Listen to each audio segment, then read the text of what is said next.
Revival. Today I want to talk to you about revival. This is a word that has been going around the Christian industry for a few years now.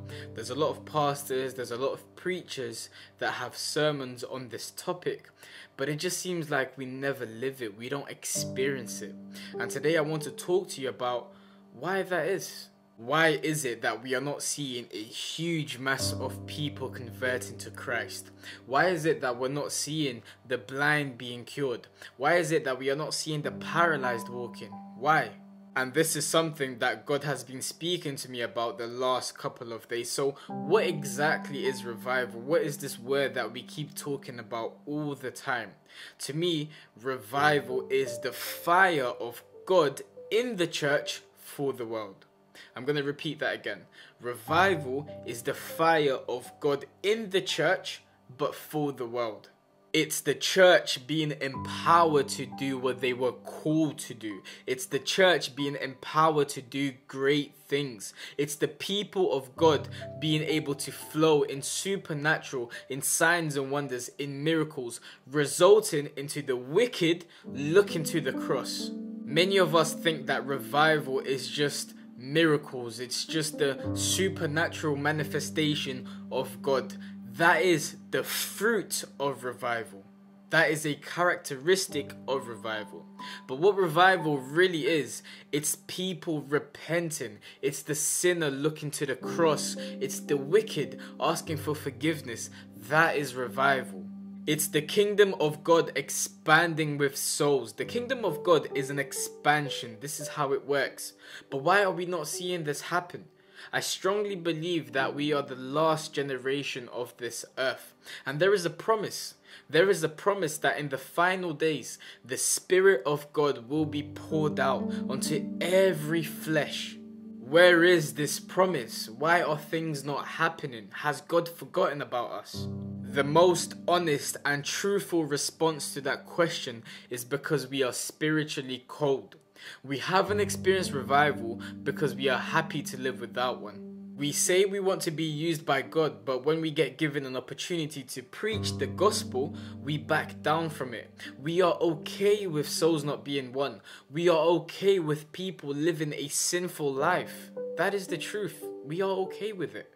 One thing that I've been praying to God is, please God, do not let me be a passive believer.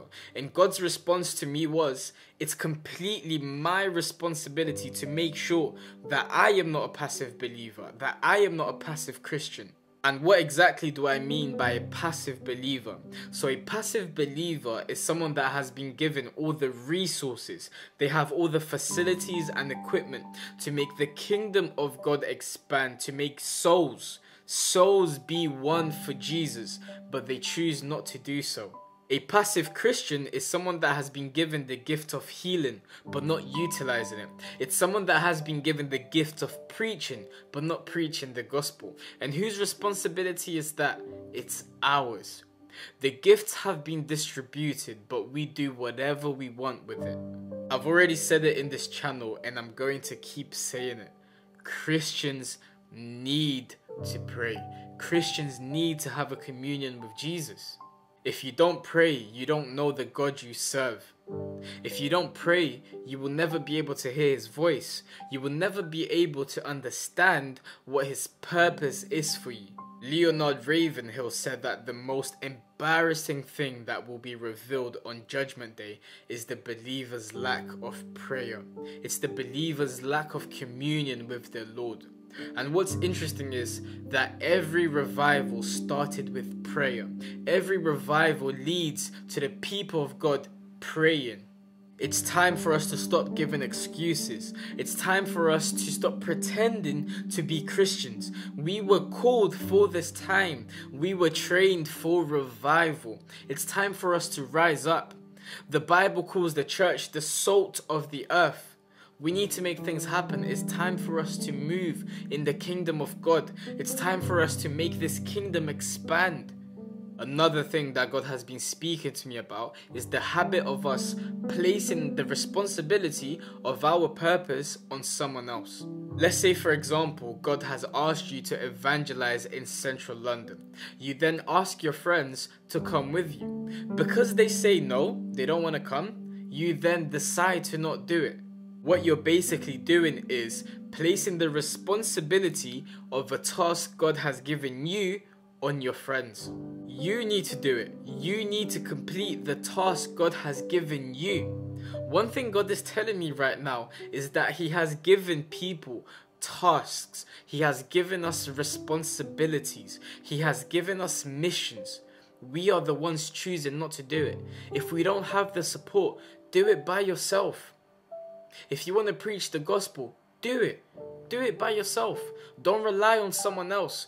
Don't rely on your church leaders. I'm not saying you need to go against any spiritual authority, but if God has asked you to do something that's biblical, there is no man on earth that can tell you not to do it. The responsibility is yours. I want to end this video by asking for you to do me one favor.